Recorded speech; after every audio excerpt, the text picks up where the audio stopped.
এদের আমলটা এমন আমল, পেরেশানি দূরের জন্য মহৌষধ। জান্নাতে আপনার মর্যাদা বৃদ্ধির জন্য সবচেয়ে বড় গুরুত্বপূর্ণ নিয়ামক, আল্লাহর রহমত পাওয়ার জন্য সবচেয়ে বেশি দরকারি জিনিস। দুরূদ পাঠ করবো তো ইনশাআল্লাহ বেশি বেশি।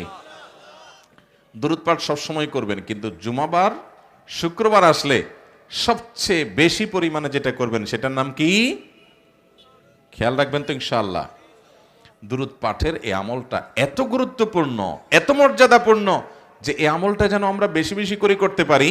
এই জন্য আল্লাহ রাব্বুল আলামিন এটার জন্য ওযু করার শর্ত রাখেন নাই। কারণ ওযু করে যদি করা লাগতো তাহলে শীতের দিনে ওযু কতক্ষণ ধরে রাখা যায়, আবার মানুষ অলসতা করে ওযু করতে কষ্ট হয়ে যেত, দুরূদ পড়তে পারতো না।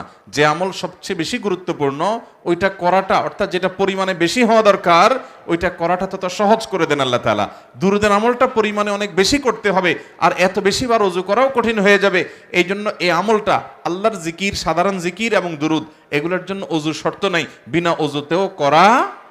এমনকি গোসল ফরজ হয়েছে ওই অবস্থায়ও আপনার দুরূদের আমল আপনি করতে পারবেন। বিশেষ করে ওযু নাই এই অবস্থাটা আপনি দুরূদ করতেই পারবেন। অতএব ভাইরা আমার, দুরূদ পাঠ করবো তো ইনশাআল্লাহ। সবচেয়ে শ্রেষ্ঠ দুরূদ হলো দুরূদ ইব্রাহিম, যেটা বললাম সংক্ষিপ্ত দুরূদ, আল্লাহুম্মা সাল্লি আলা মুহাম্মদ ওয়া আলা আলি মুহাম্মদ বা সাল্লাল্লাহু আলাইহি সাল্লাম। এছাড়া আরো কয়েকটা দুরূদ আছে, যেই দুরূদগুলো বিভিন্ন বই পুস্তকে আপনারা দেখেন। দুরুদে হাজারি, দুরুদে লাখি, দুরুদে তুনাজ্জিনা, দুরুদে নারিয়া, এরকম আরো অনেক রকমের দুরুদের কথা আপনারা শুনছেন না শুনেন নাই?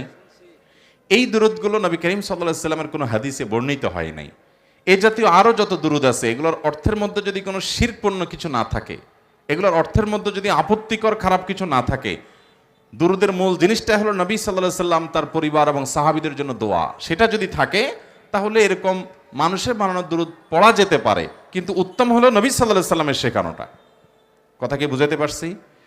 আর এই দুরূদগুলো যদি কেউ এই বিশ্বাস এবং আকীদা থেকে পড়ে যে অমুক দুরূদ পড়লে এত নেকি হবে, এতবার পড়লে ওইটা হবে, তাহলে সেটা ভুল হবে। কারণ এগুলো কোরআন বা হাদিসে কোথাও এভাবে বলা হয় নাই। এই বেশিরভাগ যে দুরূদগুলোর নাম বললাম, এ তুনাজ্জিনা, নারিয়া, এটা সেটা ইত্যাদি, এগুলোর ক্ষেত্রে অনেক রকমের কথা প্রচলিত আছে। তবে ওই যে উক্তির মধ্যে, মূল ভাষ্যের মধ্যে যদি শিরকপূর্ণ কিছু না থাকে ওটা পড়া যেতে পারে।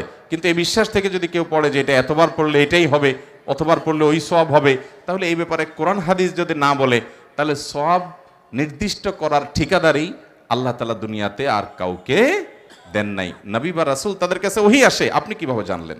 এজন্য সেগুলোকে সেই বিশ্বাস থেকে ধরা যাবে না।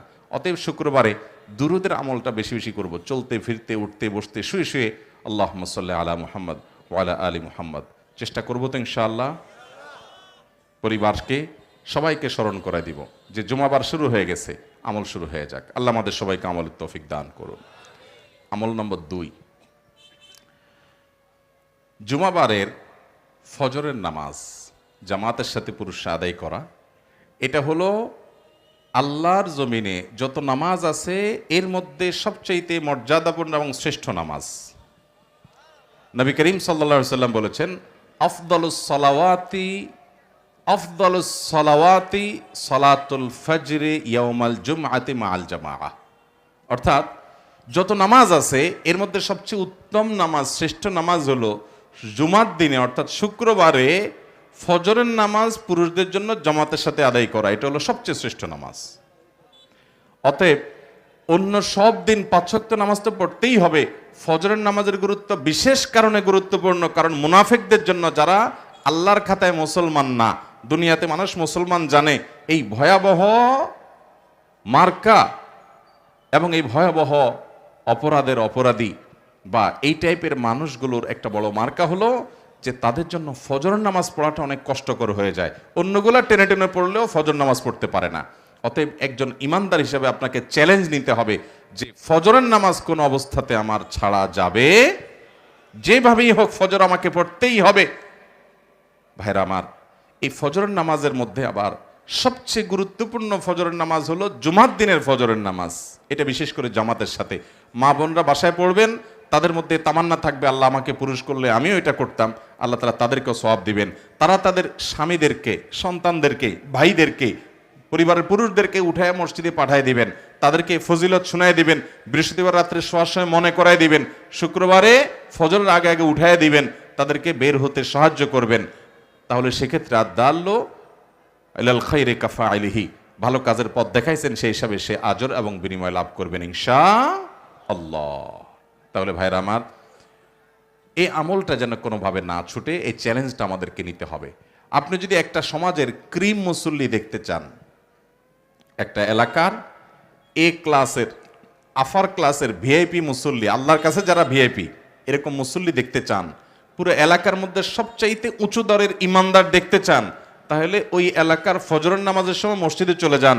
ফজর নামাজে যারা হাজির হয়েছে এই পুরুষগুলো হলো এই এলাকার ক্রিম মুসল্লি, এরা হলো আফার ক্লাসের মুসল্লি, এরা হলো সবচেয়ে গুরুত্বপূর্ণ ইমানদার।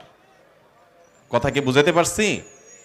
অথচ আমাদের সমাজে দেখবেন জোহরে, আসরে, মাগরিবে, এশায়, অন্যান্য নামাজে মুসল্লি যাই হোক না হোক, ফজরের সময় কিন্তু মুসল্লি সবচাইতে বেশি থাকে, কম থাকে। অথচ ফজরের সবচেয়ে বেশি মুসল্লি হওয়ার কথা, কারণ জোহরের সময় আপনি বাজারে গেছেন, আপনি খেতে খামারে গেছেন, আপনি দোকান খুলতে গেছেন, হতে পারে মাগরিবের সময় আপনি ব্যস্ত আছেন, অন্য জায়গায় গেছেন, হতে পারে ফজরের সময় তো সব এলাকাতে আছে, সব তো মসজিদে আসার কথা, কাহিনী কি মসজিদে তো আসে না। অতএব ভাইরা আমার, ফজরের নামাজ প্রতিদিনই গুরুত্বপূর্ণ, এটা ইমানদারের আলামত। ফজরের নামাজে আসতে না পারা মুনাফিকের আলামত। আল্লাহর খাতে আপনার নাম ইমানদার হিসাবে আছে কিনা আপনি আমি জানি না, কিন্তু যদি আপনি ফজরের নামাজে নিয়মিত আসতে পারেন, তাহলে আল্লাহর প্রতি সুধারণা রাখতে পারেন যে আলহামদুলিল্লাহ, আল্লাহর খাতায় আমার ইমানদারদের তালিকা আমার নাম আছে।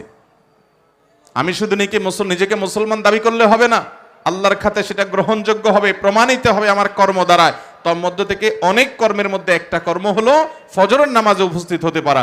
নবী করিম সাল্লাল্লাহু আলাইহি সাল্লাম বলেছেন যে যারা ফজরের নামাজের সময় অন্ধকারে বাসা থেকে বের হয়ে চলে যায়, নবী সাল্লাল্লাহু আলাইহি সাল্লামকে আল্লাহ তাআলা বলেছেন যে তাদেরকে সুসংবাদ দাও।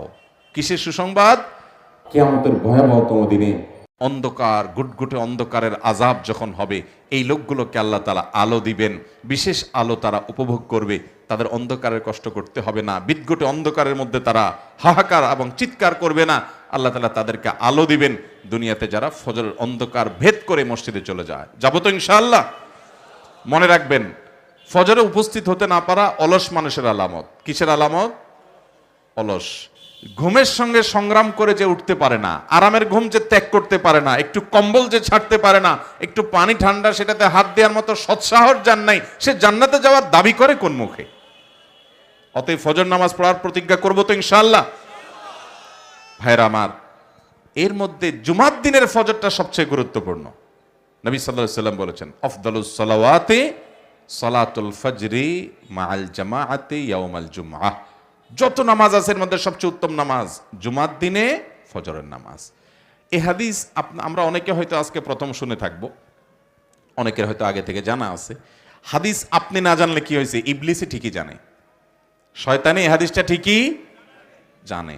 এই জন্য অন্যদিন আপনি রাত যখনই শোন বা না শোন, দেখেন বৃহস্পতিবারের শয়তান আপনাকে সহজে তাড়াতাড়ি শুইতে দেয় না, বলে যে আরে কালকে তো শুক্রবার, সকালে স্কুল নাই, মাদ্রাসা নাই, তারপরে যে অফিস আদালত নাই, দোকানপাট নাই, সব কিছু বন্ধ, অন্য সপ্তাহের 6 দিন যাতা, আগামীকালকে তো সকালে লম্বা ঘুম এমনিই দেওয়া যাবে, অতএব আজকে রাত্রে টক শো, মিষ্টি শো, নাটক, সিনেমা, শয়তানি শো, যত যা আছে, এমনকি নেক্সুরুতে ধোকা, আপনার ইউটিউবে ওয়াজ দেখা, এটা করা সেটা করা, এগুলো করতে করতে দেখবেন অন্যদিন যদি আপনি 11টায় শোন, তো বৃহস্পতিবার দেখবেন 12টা 1টা বেজে যায়। ঠিক না ঠিক? কারণ শুক্রবার সকালের ফজরে আপনি উপস্থিত হতে পারলে আপনি সবচেয়ে শ্রেষ্ঠ নামাজের নামাজি হয়ে যাবেন, এটা তো ইবলিস হতে দিবে না। এই জন্য দেখবেন বৃহস্পতিবার রাতে অবহেলা করে শোয়ার একটা বদ অভ্যাস আমাদের অনেকের মধ্যে আছে। মোহতারাম হাজিরিন, এটাকে জয় করতে হবে, এই চ্যালেঞ্জ নিতে হবে যে জুমার দিন মসজিদে গিয়ে ধীরস্থিরতার সাথে সুন্দর করে আল্লাহর সামনে সালাত নিবেদন করব ইনশাআল্লাহ। ভাইরা আমার, এই ইবাদতগুলো আমাদের সাথে যাবে ভাই, দুনিয়ার চাকচিক্য কিচ্ছু যাবে না ভাই, সব থেকে যাবে, আমার সাথে আমার আমলটা যাবে। হিম্মত করবো তো ইনশাআল্লাহ।